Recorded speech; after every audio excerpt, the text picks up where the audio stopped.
There's nothing quite like finishing a project. Well, almost finishing.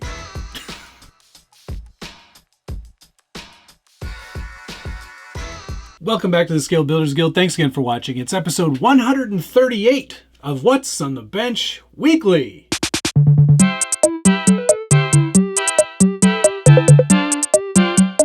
And if you're not familiar with this show, it's where I take you through the projects that I'm working on. Some are complete. This one is. So if you like completed projects, hit the like button. Let's get right into it.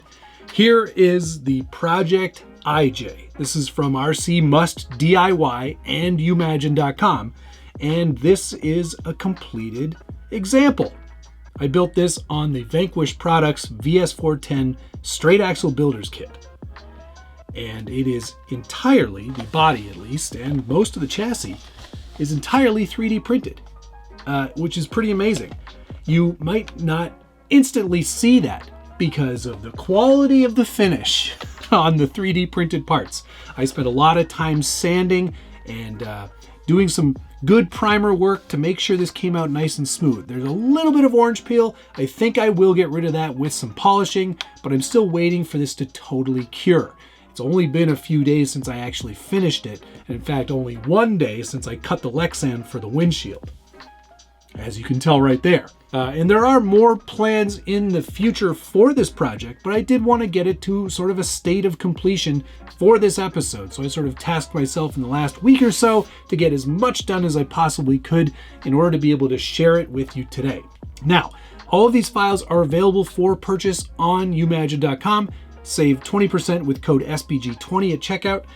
And I've printed this in a variety of filaments, mostly in ABS and ABS-GF. Mostly because ABS is a really heat-resistant material and it functions and reacts much like the styrene bodies, the ABS bodies that we're used to in this hobby. So it sands really nicely. It'll bond with ABS compatible solvents like MEK, which is something we use all the time when we're styrene building. So it just kind of seemed like a natural kind of progression for me. And it like I said, it sands really nicely and takes a really nice finish. The quality of this body is fantastic. RCMustDIY did an incredible job. There are a few parts here that are additionals or add-ons or bonus parts, like these tube doors. These are a new element that he's just testing out, and these should be available very shortly. I need to put some screws and a magnet in there in order to get that to stay closed. But otherwise, what else is sort of an add-on? This is a different cage than most of the other ones that are available. There's short, medium, and long. I went with the short to give it a much more kind of, aggressive kind of look. There's also a tailgate option that I've added here, which I think looks really nice.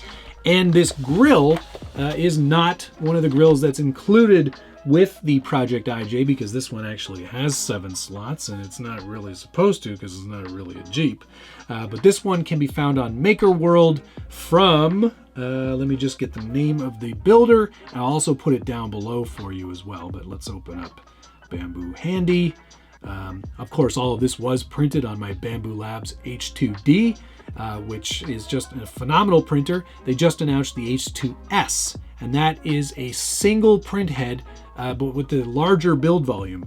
If you're looking for a printer that's a little more value conscious, but you need all of that space, that's the one I would recommend. I have an affiliate link for Bamboo down below. Definitely check that out if you are interested in getting into 3D printing. You really cannot beat Bamboo Lab. They do an incredible job. Okay, this grill is from RTM_LVFAB, RTM LV Fab. And I printed that in carbon fiber PLA, so it does have a bit of the less overall heat resistance, but it's much lighter. So yeah, comp. Some other elements in this build, like I said, it's built on the Vanquish Products VS410 straight axle builder's kit, but I didn't really end up using very much from that kit. Basically the internals for the axles, all of the links, the chassis rails, transmission, and transmission skid. Otherwise, everything else comes from RCMustDIY. But before we get into all of those changes, wrapped some Yokohama Geolander MTs around these very nice black Battleborn kilos. Of course, I've got my gold tooth on there, which is mandatory for any of my builds. I always put a gold tooth on. Also got the HD 44s. Is that what these are? Not AR 44s. But yeah, I think they're HD 44 axles. Again, with a gold tooth. And I thought they looked really appropriate in black anodized. So yeah, I got some red knuckles on there for a little pop of color. As you can see, I did the same thing with the bumper mounts here, just to give that a bit of texture as well. The whole thing was painted with Tamiya LN59, which is Japanese gray, which is very close to the Sting gray. I think it looked really, really good, and ended up doing a 1K clear coat. So there you go. I'll turn this on here in a second. I'll get the battery in and I'll show you how all that works. But all the lights were provided by WireCheck. They've got a halo light headlight system here, which is really great, all operable from the radio too. There is a light bar up here. I've got some stickers on here that they include with the covers, and these covers actually do come off to reveal actual lights underneath, which is very, very cool. It's cool that WireCheck included those. There is also a tail bar light as well, with a bunch of different modes on it, and we're gonna light that up here in a second. Let me show you how easy it is to get the body on and off. It's all a magnet mount. You can screw the body to the chassis if you prefer, but I like having easy access to all of this mess. I'm in the process right now of swapping out all of these connectors with these magnetic connectors, and I'll give you an example of one of those here. 1 second. Oh boy, what a mess. These are from Injora, and I got them on Amazon. They work really, really well though, because basically it allows you to connect your body, connect all your lights to a magnetic connector. So there's no chance that you'll pull all the wires out.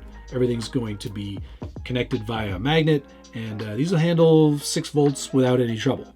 So all your lights can be connected that way, which is a lot better than having all these wires hanging out, which I still need to clean up. But let's get the truck powered up here, and I'll show you all the lights. Before I put the body back on, I did want to show you the chassis. You can see there's a lot of printed parts, RCMustDIY. You basically keep the shock towers, the chassis rails, transmission, and that's about it. Everything else gets replaced, but it all works really well. You wouldn't know that it's not a VS410 underneath. Somebody would just say, hey, it's a VS410.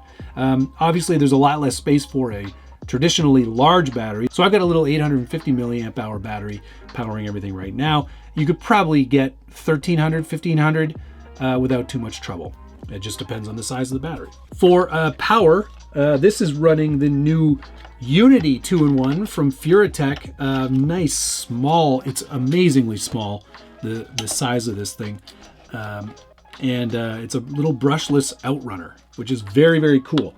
It works fantastic, nice and smooth, great low end, and just like butter, honestly.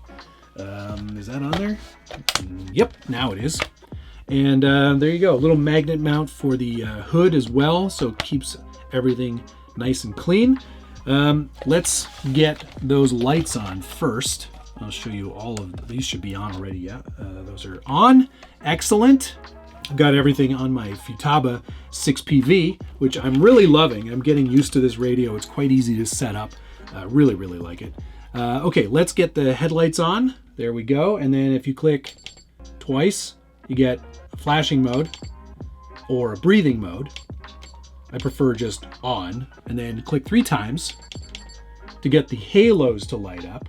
And if you click 3 times again, turns those off, turns it back on. 4 changes the look. So there's a bunch of different modes on those halos. All kinds of fun things there. And if you click 5 times, changes the color. Then on the back, we've also got this tail light here. Sort of like a chase light, I guess you could call it. And then if you click the button for that, got a bunch of different modes on there as well.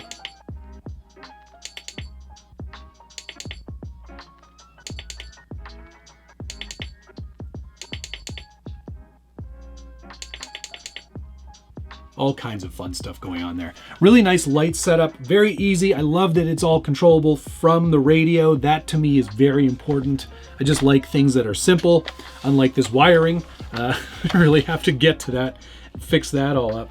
But yeah, I could not be happier with this truck. That Unity 2-in-1, so smooth, so slow.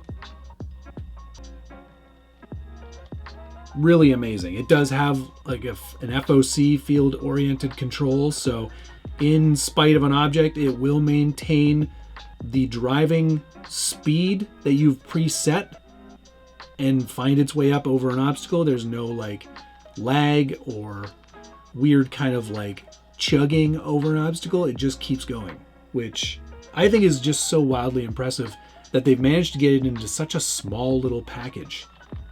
Good job on that, Furatech.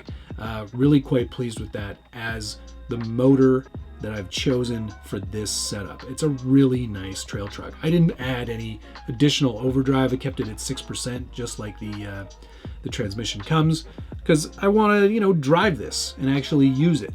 For steering, I've got a Reef Smart 900 in there, which is more than enough steering. Even for the BEC that is included in this little guy, I thought it was just about right. Like I said, trail truck, so not looking to do anything crazy with it anyway.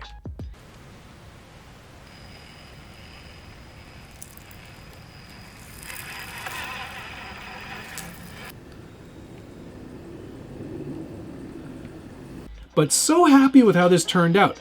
Once I get all that wiring sorted, I think it's going to be a really great trail truck. I'm excited to get it out and not roll it because that paint is too nice to wreck.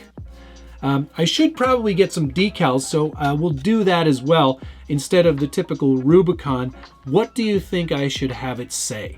Put a comment down below. You know I love reading through your feedback, and I try to answer as many of those comments as I can. Of course, if you're enjoying this video, and you like stuff like this, and you like seeing completed projects, hit the like button, subscribe if you haven't already, and ring that notification bell so you get updates anytime there's a new video from the Scale Builders Guild.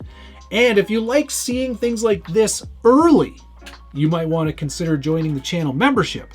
I shared this truck with everybody a couple of days ago, so they're already up to speed. You're a little bit behind, but you could be at the same speed as everybody else. And please, thank all of these ding-dongs for being a part of that tight-knit community. I really love sharing additional content with all of them, and it could be you.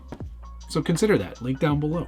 All right, I think that's enough on this one. My thanks, of course, to Charles, who is the creator, RCMustDIY, also to YouMagine for us supporting and hosting this file. I'm just so chuffed with it. It's so nice. Everything about it is great. I like how modular they made it too. You can just magnet mount the seats and pop them out if you need to for any reason whatsoever. You can actually see that I went a little bit further on this and did a multi-material print on the H2D to get a little bit of black into those dark gray seats. I thought it was a nice combination to make it kind of feel a little more cohesive. So there you go, Project IJ. I highly recommend you put one of these together, and don't just print it and be done. Sand it, get it nice and smooth. Give it a good solid paint job. You'll be a lot happier with the results. All right, on to the next thing. Speaking of great Jeeps, here's a Toyota Land Cruiser. This is the 1958 Heritage Edition of the most recent Land Cruiser that you can buy. I actually looked at these. I looked at these pretty hard, and I almost considered getting one. But there's a few things about it I don't like. Anyway, in small scale, they're pretty cool. This is a project that I had almost forgotten about completely, and I've decided to maybe actually finish. Oops. I've decided to maybe actually even kind of get back to work on this one. Yeah, 3D printed body. I believe I printed this one in ABS as well. There are some things about it that I'm looking at it and I'm like, I should have done more work on that. Like especially some of these gaps, panel gaps, are not finished very well, and there's actually a little bit of polish left in there. So we're going to have to give this a real good once over and maybe make this a fall project into winter. Maybe just fall, hopefully just fall. But underneath, it is an Element. Which one was this? Not the Zool. The other one, the U-Tron. That's what this was when it started. And it's getting some much needed attention. There's some things missing, like a rear drive shaft centerpiece. Wheelbase probably needs to be adjusted ever so slightly. There's a few things here and there that it needs, but nothing crazy. So we'll get back on this. There's a lot of 3D printed parts that still need to be done, but I think it's going to be a nice looking truck when it's all finished. I'm not sure about the offset on these wheels. They do seem to jut out a little bit still from the body. It might be sort of accurate if it was slightly like a lifted version, like I'm kind of assuming this one would be. But yeah, it's a project for another day. Speaking of projects for other days, I'm already heavily considering what I'm going to do for the URCA event next year, because I want to do something pretty unique that hasn't been done, at least hasn't been done a lot, and we'll see if that comes together. It's going to be a Ford. I don't do a lot of Fords here, but I think it's time. And on that note, probably a good place to end. Not a lot happened in this episode because I've been going so ham on this thing to get it all done. One thing I can share with you that I meant to and totally forgot. I've got this new... I decided not to go for real flames for the jet exhaust, but I did get this tail flame light package. This is meant for EDF jets, and it's so wildly bright. I will share some footage of it. It's so comical. It's gonna be like, it might get so hot it just melts the plastic on the back of the Batmobile.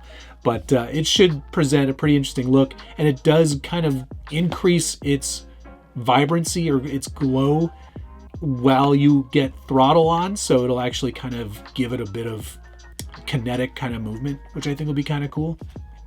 I might still add the mister. I have one of those misters from the Volvo body where I did the broken radiator. That mister will actually look like exhaust when you get that light shining out the back of it too. So something to think about. Definitely going to be a lot more Batmobile stuff on That's a Weird RC. So if you haven't watched that, go back and watch that. I'll put a link up here. All right, that's going to do it for this week. Thank you so much for watching. We'll see you again next week.